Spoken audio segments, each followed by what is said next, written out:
Donc on organise ce soir une réunion dans le cadre des élections législatives qui se dérouleront les dimanches 11 juin et 18 juin. Et je représente, et on va vous présenter le programme de l'Union populaire républicaine dans le cadre de ces élections, en faisant un point aussi sur la situation actuelle. Donc l'UPR, pourquoi l'Union populaire républicaine est représentée par ce logo qui dit tout en lui-même. La première partie représente un rameau d'olivier qui est celui qui était sur les pièces de 1 franc, dessiné par Roty à l'époque.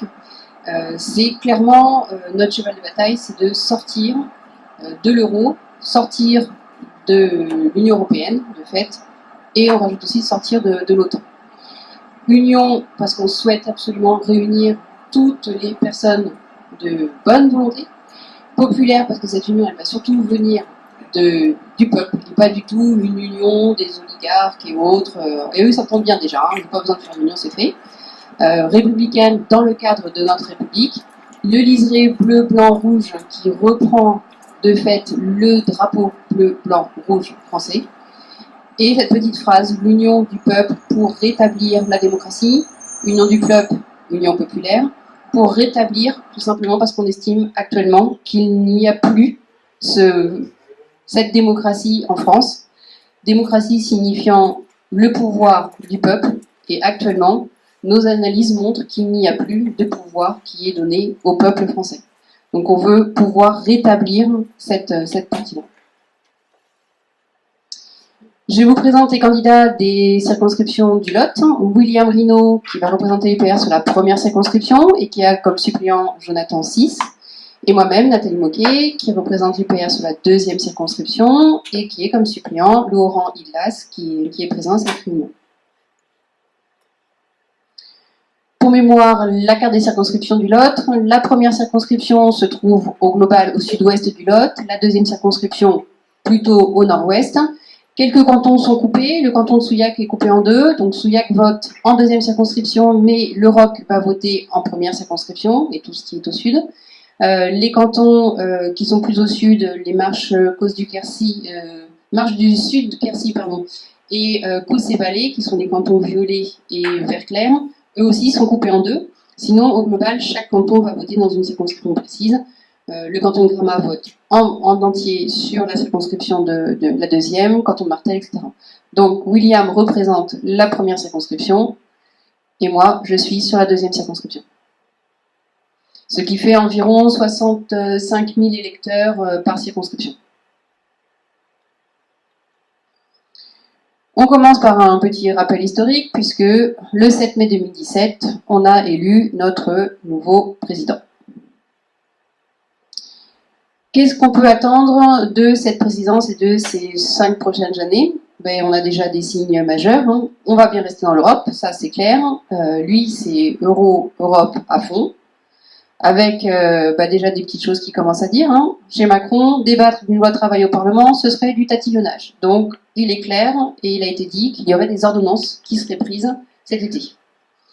Et dans ces conditions, ce qui risque de passer, c'est qu'il va y avoir de la grogne, et derrière, il y aura probablement des répressions qui risquent d'être assez importantes dans ce cadre-là, parmi d'autres choses qui vont se passer et qui ont déjà été dites et redites. Et dans le cadre de l'OTAN, puisque là, on y reste aussi les deux pieds dedans, Emmanuel Macron a déjà commencé à donner le ton en disant qu'il était favorable à une intervention militaire en Syrie, par exemple. Qu'en attendre aussi concernant tout ce qui est des orientations de politique économique. Le gros mot que tout le monde quand même connaît, ce sont les GOPÉ, grandes orientations de politique économique. Elles font partie du traité de fonctionnement de l'Union européenne sous le numéro article 121. Et on sait que si on veut changer quelque chose, il faut que tous les pays européens soient d'accord aussi. Tous les ans, la Commission européenne, ce n'est pas quelque chose qui est élu au sein de l'Union européenne. Ce sont des gens qui ont été désignés pour faire partie de la Commission européenne. Et donc tous les ans, la Commission fait ses recommandations à chaque pays. Les recommandations pour l'année 2017-2018, parce que c'était à cheval sur deux, ont été proposées le 22 mai 2017. Les recommandations du Conseil concernent le programme national de réforme de la France pour 2017 et elle donne aussi son avis sur le programme de stabilité. Le programme de stabilité, c'est-à-dire c'est le programme qui a déjà été mis en place par la France. Donc des recommandations sur lesquelles on donne son avis, ça reste plus des recommandations. Ça veut dire on a vérifié que ce qu'on vous avait demandé de faire, vous l'avez fait. Donc le mot recommandation est faux, ce sont véritablement des directives. Et d'ailleurs, on a déjà eu des choses de ce type. Si on prend les informations sur les OGM, la France a refusé pendant très longtemps d'appliquer en droit français, de transcrire en droit français les directives européennes sur les OGM, et on a eu 10 millions d'euros d'amende. Donc là, c'est pas non plus des recommandations. C'est clairement, vous faites, sinon, de toute façon, vous avez des pénalités financières. Les grandes orientations, cette année, qu'est-ce qu'elles vont demander? Ralentir la croissance de dépenses de sécurité sociale. C'est comme ça que c'est dit. En gros, ils veulent qu'on fasse moins de dépenses de sécurité sociale. Mais si c'est moins de dépenses d'un côté, ça veut dire que ceux qui en bénéficient, ils en auront moins aussi. La notion de sécurité sociale en France, c'est la santé, c'est le chômage, c'est les retraites. Donc il va y avoir clairement une demande nette qui est faite de baisser tout ça. Donc la santé va être il y a déjà des remboursements qui sont faits en particulier au niveau de certains médicaments. Et donc si on veut continuer à être remboursé de la même manière, il faudra faire fonctionner notre mutuelle. Une mutuelle, c'est privé. Les mutuelles, elles sont là pour faire de l'argent. Donc elles vont demander systématiquement des augmentations au fur et à mesure des années suivantes sur les cotisations. Ah, pardon.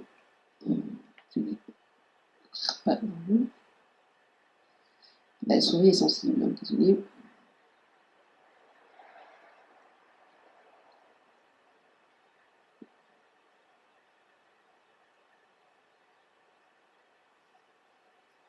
Je ne peux pas aller plus vite que le flash aujourd'hui.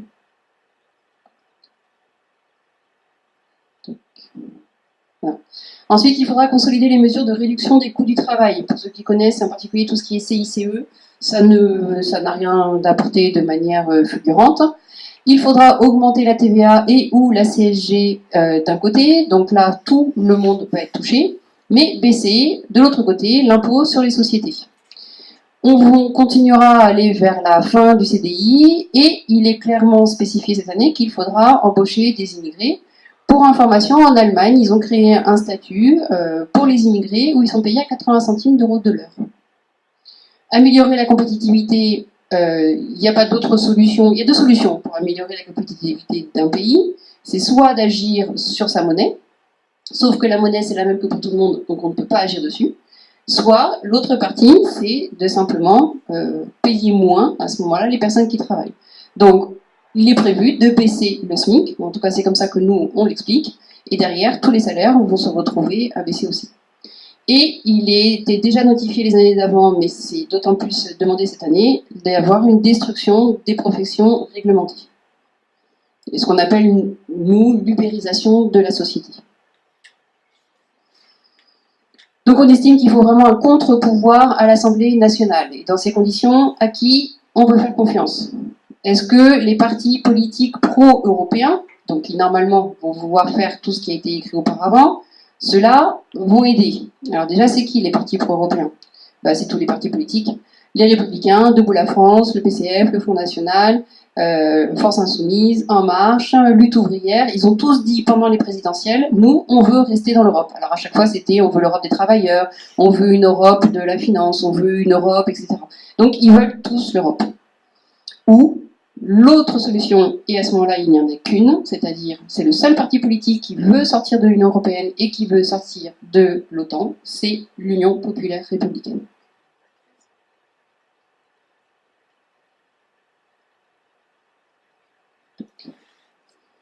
Et de cette manière-là, on va faire, donc, comme François Asselineau l'a fait à la télévision, on déchire tout ça, on n'en veut plus, point.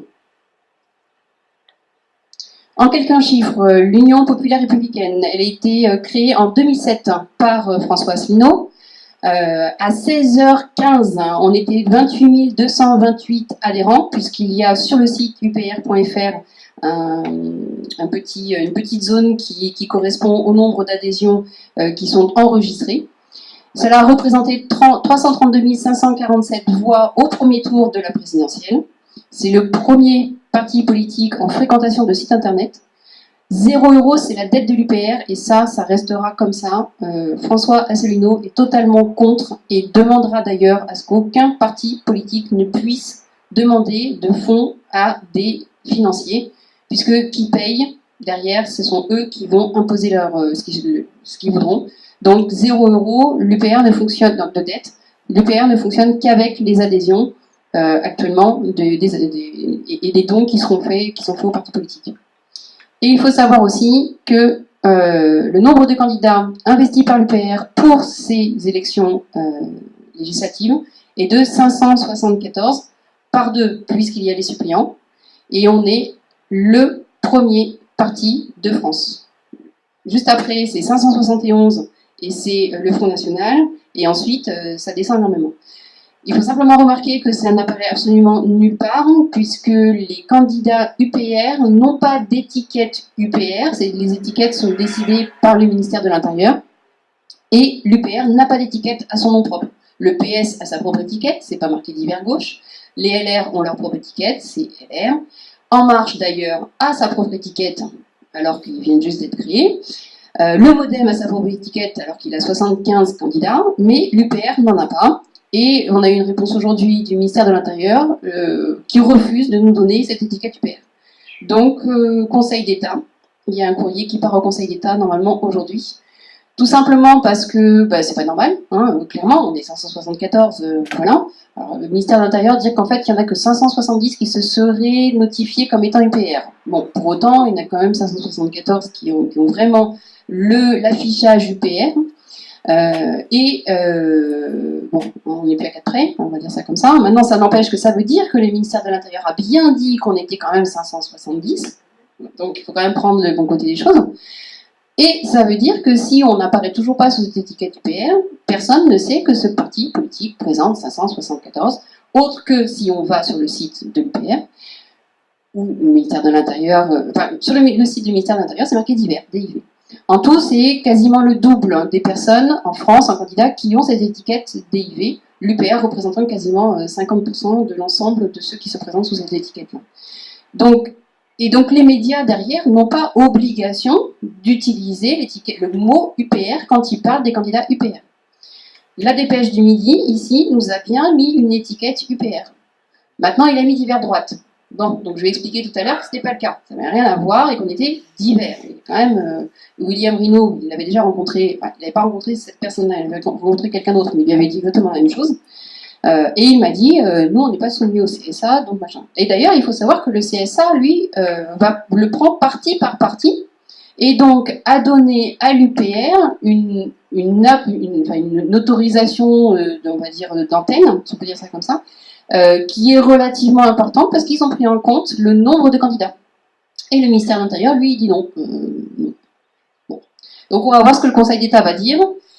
Il reste plus que 3 jours.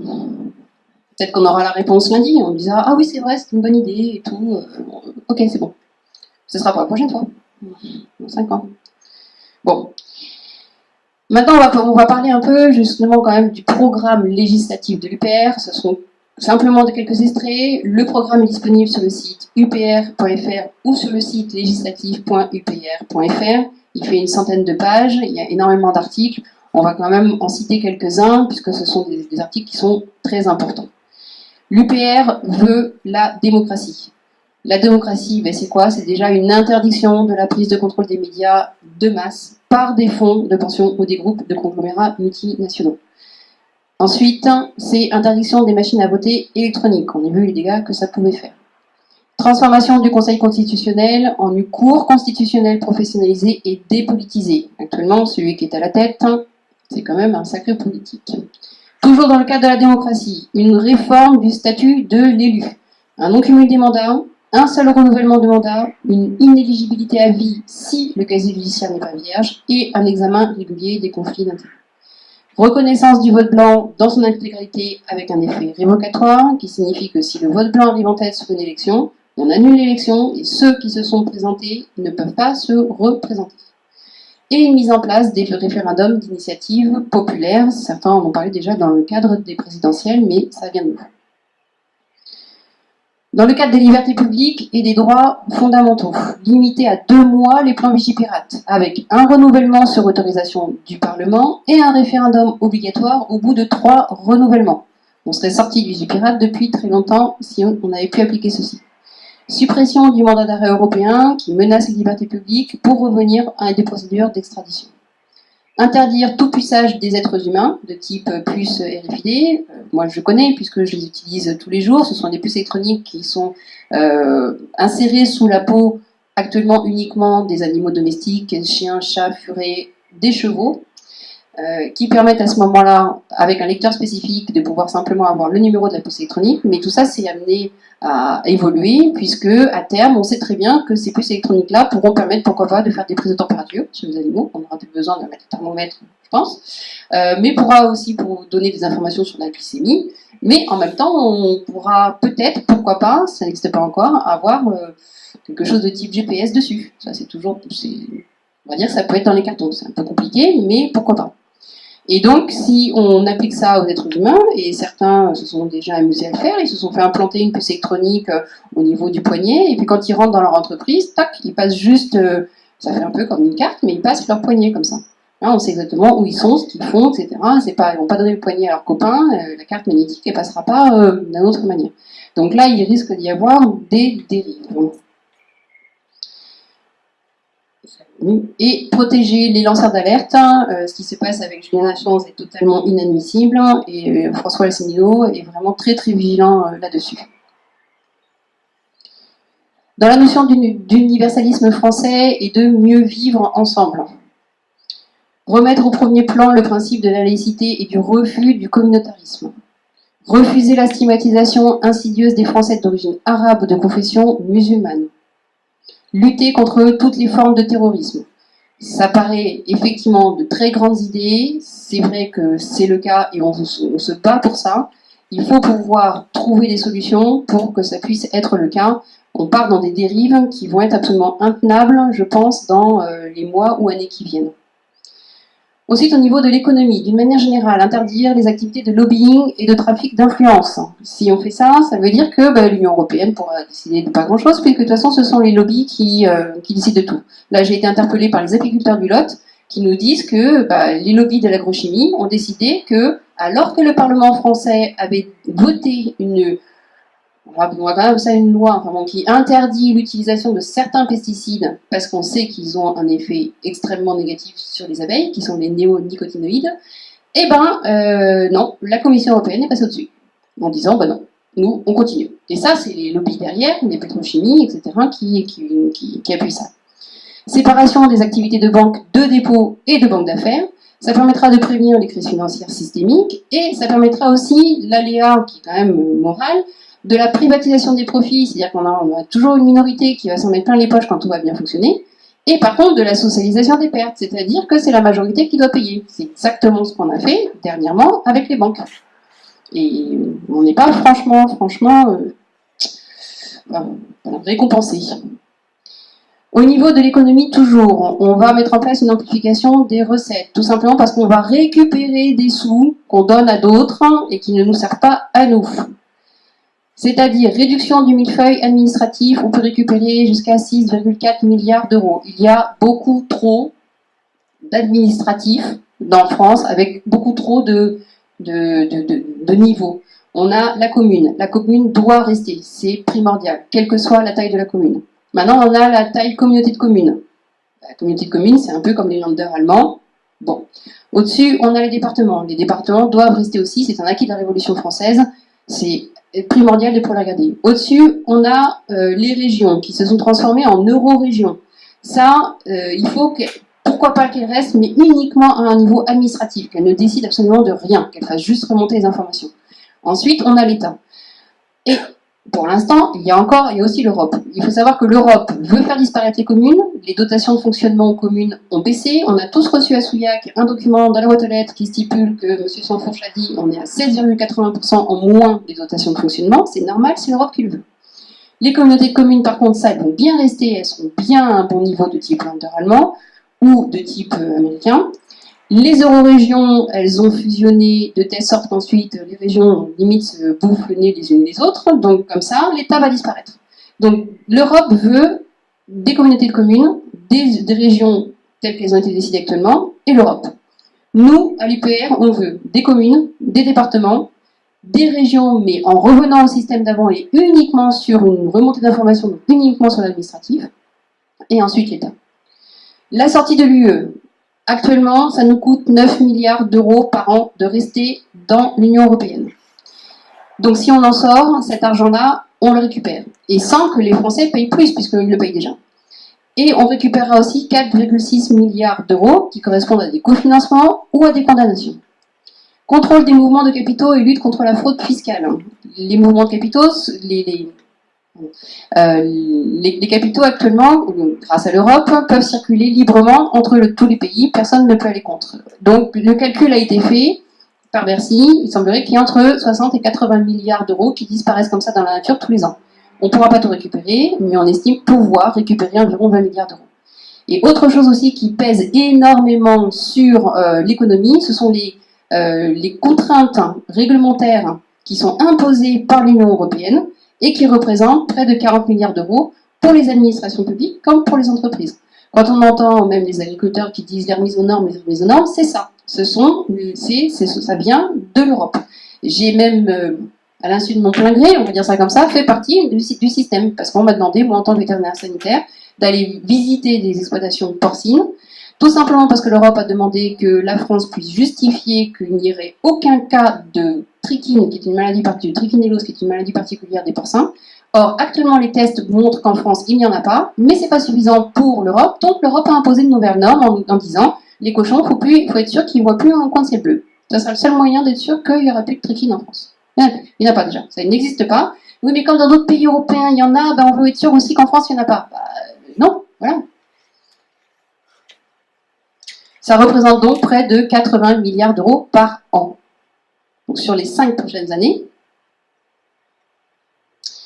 Il faut savoir quand même que pour certaines choses, il faut sortir de l'Europe. Hein. C'est pas possible autrement. Donc systématiquement, dans les prochaines diapositives, vous verrez des petits logos comme ça apparaître à la fin, qui nécessitent le Frexit, la sortie de l'Union européenne et de l'euro de fait.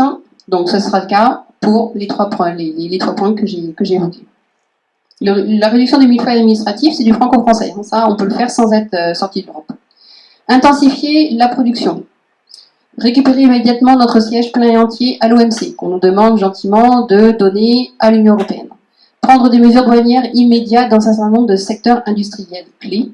Rétablir le contrôle des mouvements de capitaux, j'en ai parlé tout à l'heure. Relocaliser en France le plus grand nombre possible de commandes publiques, déjà au démarrage. Et donc pour ça, il faut sortir de l'euro, de l'Union européenne. Il faut sortir. On ne peut pas décider de tout ça par nous-mêmes. L'Union européenne nous l'interdit. Tout ce qu'on veut faire là, l'Union européenne nous l'interdit. Dans le cadre des TPE et des PME, des aides à l'embauche sur 1 an qui va favoriser le CDI, puisque l'Union européenne est pour le CDI et veut absolument garder le CDI. Une abrogation de la directive sur les travailleurs détachés. Renforcer la législation sur les délais de paiement, qui sont délirants. Suppression du RSI et de la CIPA par un rapprochement avec le régime général. Le RSI, ça ne fonctionne pas besoin de s'étendre dessus. Vraisemblablement, on ne parle pas de la MSA, parce que vraisemblablement, la MSA, les agriculteurs y tiennent, donc on garde la MSA pour eux. J'ai discuté avec eux lors de la réunion avec les FDSEA et ils s'y accrochent énormément, donc si ça leur convient, ça va. Si vous discutez avec toutes les personnes qui sont à leur RSI, je peux vous garantir que ça leur convient pas.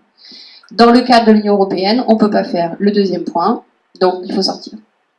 Baisse rapide et profonde du chômage, mais si on dénonce l'article 63 du traité de fonctionnement de l'Union européenne, ça va mettre fin à la libre circulation des capitaux, et donc ça évitera les délocalisations industrielles. La France pourra de nouveau faire travailler en France.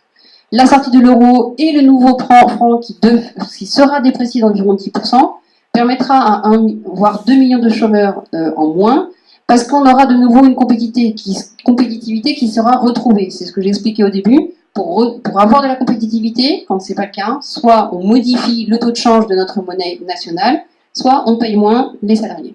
Et là, c'est pas ce qu'on veut. Donc en modifiant le taux de change, aux alentours de 10%, ça permettra de ramener cette compétitivité. D'ailleurs, c'est ce qui s'est un peu passé avec l'Angleterre quand ils ont décidé, enfin le Royaume-Uni, quand ils ont décidé du Brexit. Dans la foulée, il y a eu une baisse d'une petite dizaine de pourcents de la livre sterling. Donc, pourtant, ils ne sont pas dans l'euro. Et ils ont eu plein de monde venir travailler chez eux, venir voir eux. Ils avaient gagné en compétitivité. Et donc là, les 2 points clairement nécessitent la sortie de l'Union européenne. Dans le cadre des politiques économiques et sociales, abrogation des lois Macron et loi El Khomri, qui d'ailleurs s'appelle Macron 2 et qui d'ailleurs ne s'appelle ni Macron ni rien du tout, ce sont des directives européennes. Donc simplement, on a mis un nom de quelqu'un dessus, en l'occurrence maintenant c'est notre président mais ça répète quelqu'un d'autre, parce qu'elles ont été retranscrites en droit français. Le SMIC, on souhaite le porter à 1 300 € net par mois, bien sûr, avec une compensation pour les TPE et les PME. Réaffirmer le repos dominical comme étant un standard de la société française. Dans le cas des indemnisations au chômage, maintien du régime de prestation actuel, indemnisation si démission, suppression du délai de traitement qui peut être extrêmement long dans certains cas.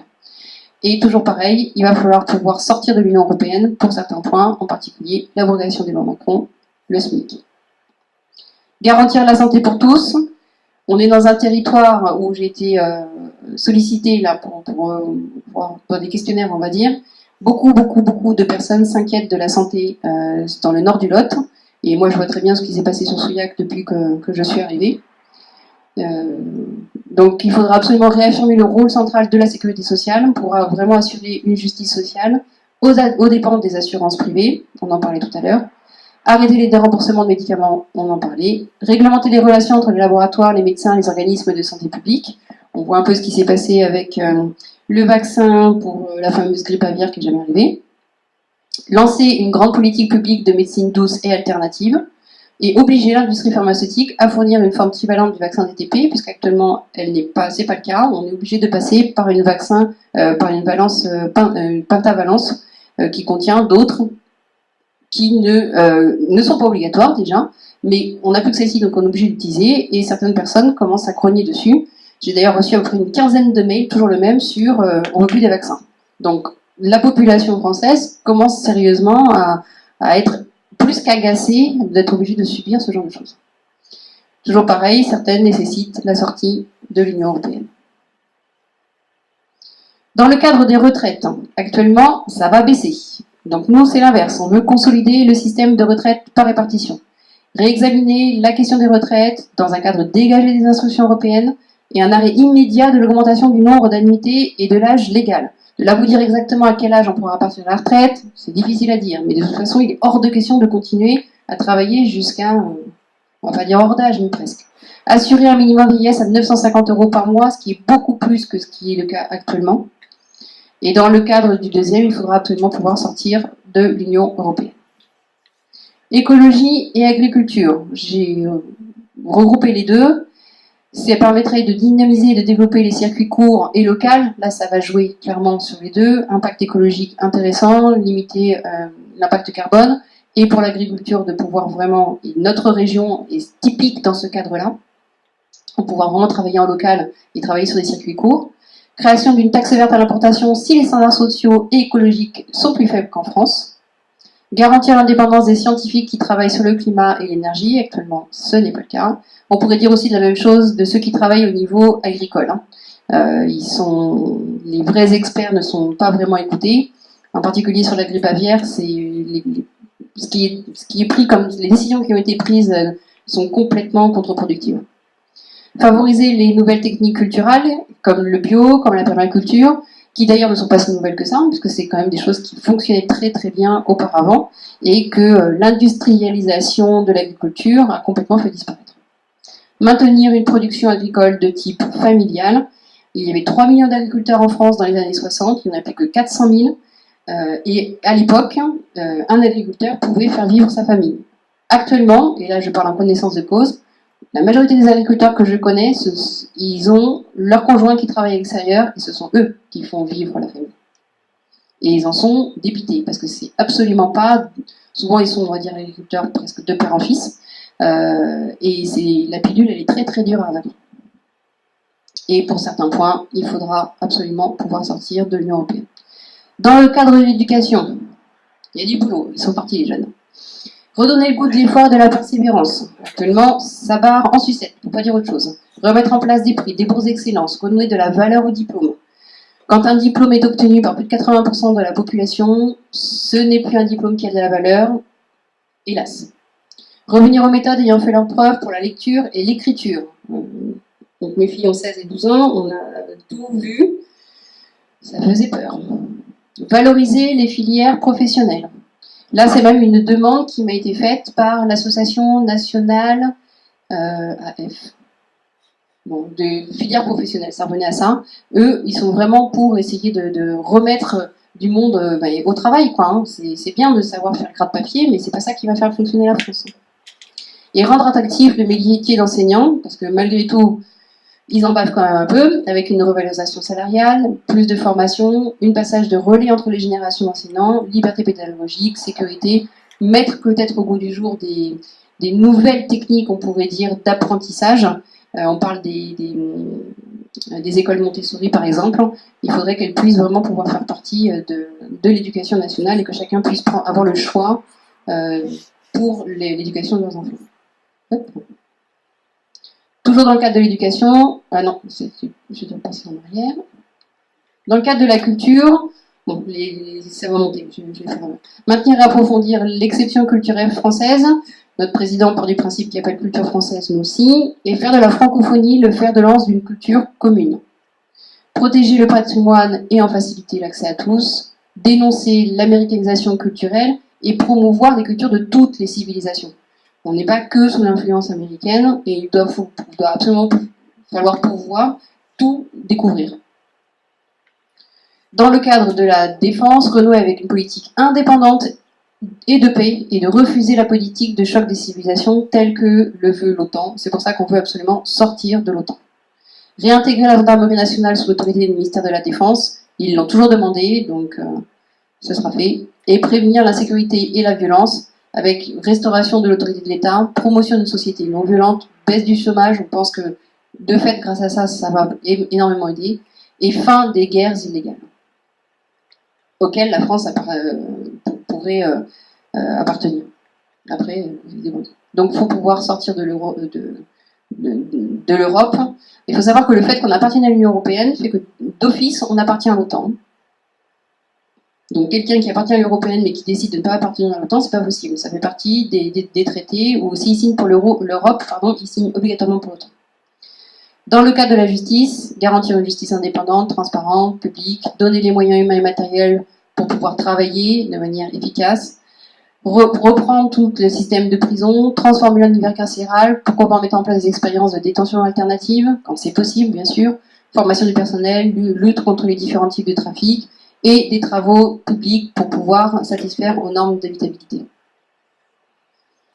Dans le cadre du numérique, nous, on est absolument pour la liberté et la neutralité d'Internet. Il faudra faire en sorte que ça reste comme ça. Remplacer les produits propriétaires par des logiciels libres, notamment à l'éducation nationale et à la défense.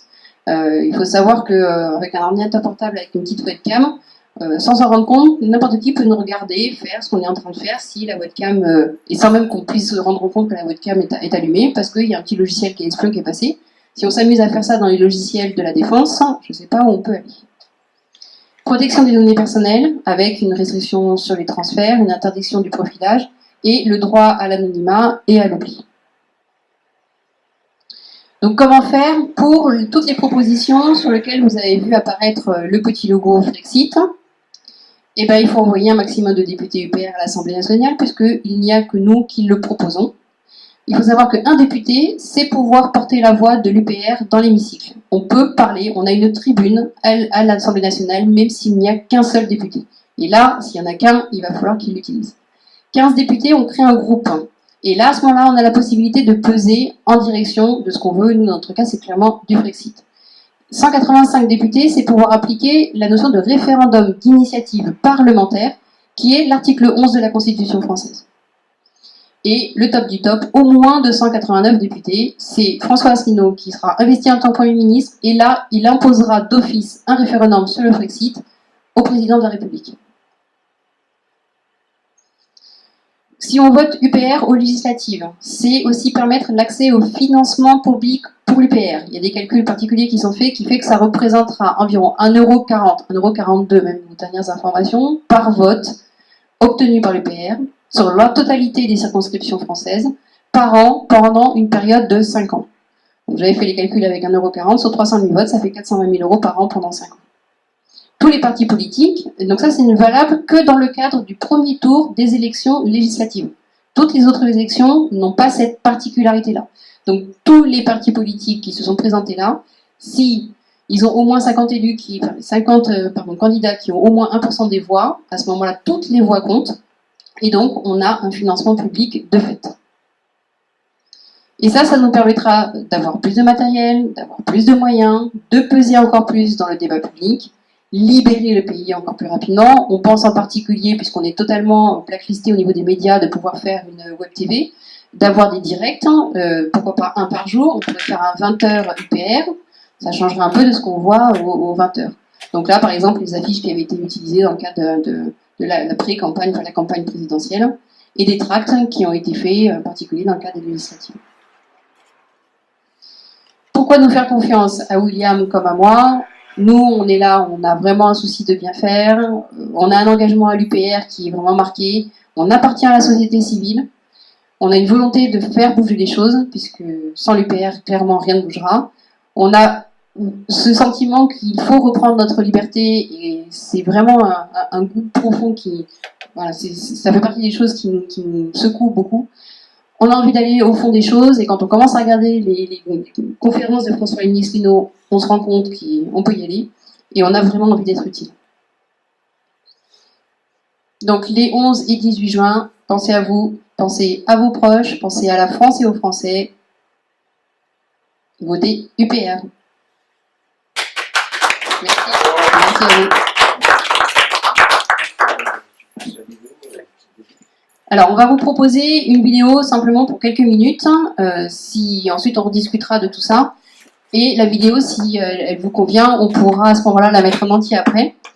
C'est une vidéo qui a été faite en 2016, qui donne simplement le fonctionnement actuel de l'Union européenne et qui permet tout juste de se rendre compte de ce qui se passe. Donc, je la lance pour 2-3 minutes pour vous faire voir. Elle dure en tout 30 minutes. Alors déjà, pourquoi le jour où la France est mourue? Et bien en plus du petit clin d'œil taquin à ceux qui égratignent le français, c'est moins une affirmation qu'une réflexion que je vous propose de mener ensemble. Est-ce que nous sommes arrivés, ou allons-nous arriver au jour où la France est mourue?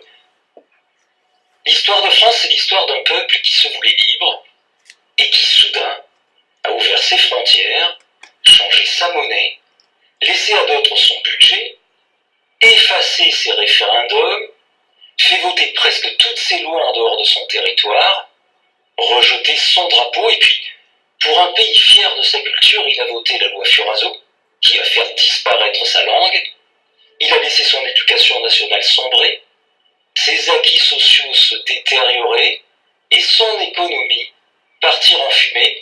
C'est pas une paille. Donc je vous emmène à la rencontre d'une France qui aura tenté l'aventure de l'Union européenne, mais à savoir si c'est pour le meilleur ou pour le pire. C'est ce que nous allons voir ensemble. Et pour ce faire, nous allons remonter le temps, nous plongerons au cœur des institutions européennes, on fera un petit tour du côté des frontières et de l'euro, on se demandera alors ce qu'il en est de la démocratie, et enfin, qu'impliquent sur notre quotidien les traités européens. Alors, de tout temps, la France s'est battue pour être indépendante, brillante, innovante. La France, ça a été François Ier face à Charles Quint. Des Français qui résistent alors qu'ils sont pris en étau par le Saint-Empire romain germanique, une des premières coalitions européennes. De tout temps, le peuple de France est voulu indépendant de toute oligarchie. D'un côté encore le Saint-Empire et la noblesse, et face à lui, la Révolution et la Déclaration des droits de l'homme et du citoyen, et c'est toujours la France qui brille. Mais c'est aussi une contradiction. De tout temps, on se déchire à l'intérieur des frontières. Qui la vend? Qui la protège? C'est Philippe Pétain et l'appel de la nouvelle Europe voulue par le Troisième Reich, et c'est le général de Gaulle qui voudra que la nation se rassemble pour vivre libre. Et puis l'histoire s'accélère, c'est le CNR, le symbole de la solidarité, et c'est encore la France qui gagne sa liberté. Et puis les pères de l'Europe, Jean Monnet, Robert Schuman, des hommes providentiels pour certains, pas pour d'autres. Et enfin voilà, on y arrive, on change de cap, c'est le traité de Rome en 1957, c'est un premier président, Walter Einstein, et ce sont 6 pays qui signent le début de ce qui deviendra l'Union européenne telle que nous la connaissons aujourd'hui. Toute une histoire pour en arriver à ce qu'on nous a vendu comme un rêve, l'Europe des peuples, l'Europe de la paix, le plein emploi et l'indépendance face aux 2 grands blocs, l'Amérique et l'Union soviétique. Donc jusque-là, tout va bien. On peut peut-être s'arrêter là éventuellement, voir s'il y a des questions ou autres qui pourraient ressortir suite à la présentation. Et pour ceux qui souhaitent, après, on peut effectivement enchaîner. Ça, c'était l'approche historique avec le grand sourire. Et puis, au fur et à mesure, ça continue. La vidéo est continue, mais les explications, elles sont plus aussi joyeuses que ça.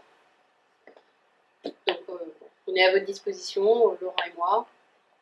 Une question, Laurent? Des questions? Ah non, je suis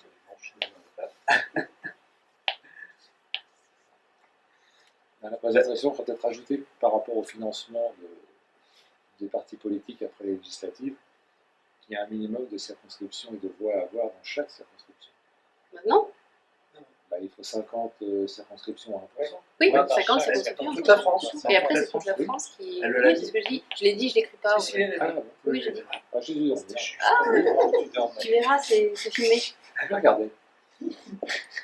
J'ai dit qu'il y avait un calcul qui était fait, puis j'ai donné les bases. Ouais. Je voulais savoir si vous avez bien écouté. Bon, alors, la vidéo, elle dure 38 minutes pour ceux qui veulent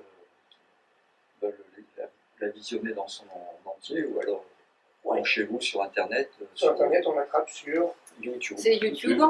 Elle s'appelle Le nom de Le celui jour où qui la l'a France fait, a mouru. c'est Le temps d'y croire, et c'est surtout le jour où la France Voilà. est mourue. et mouru. Tout à fait. Et mourue, tu l'auras En français directement. dans le texte. Exactement comme il le dit. Quoi. Et Très bien. elle est vraiment bien faite parce que il n'y a pas de parti pris, on va dire, politique. C'est Non. véritablement simplement une explication de comment ça fonctionne. Et c'est sans parti pris politique, ça C'est ça. rejoint les analyses de. Et ça rejoint à ce moment-là à 100% les analyses qui sont faites par l'UPR. De toute façon, Tout à fait sur UPR comment ça compatible. fonctionne. Oui, c'est UPR compatible. Alors, à un moment donné, de toute façon, ils citent quand même 2 partis politiques qui souhaitent sortir. Ah oui. Il y a l'UPR et le PRCF. PCRF, voilà, c'est un parti communiste. Parti communiste, mais où il signale que l'UPR reste le parti le plus important. La vidéo date de 2016, et pour autant en 2016, même si on était présent, c'était pas autant en montée que 2017. Mais donc il disait quand même que l'autre parti qui existe, un peu plus, à dire anodin, et puis très orienté gauche.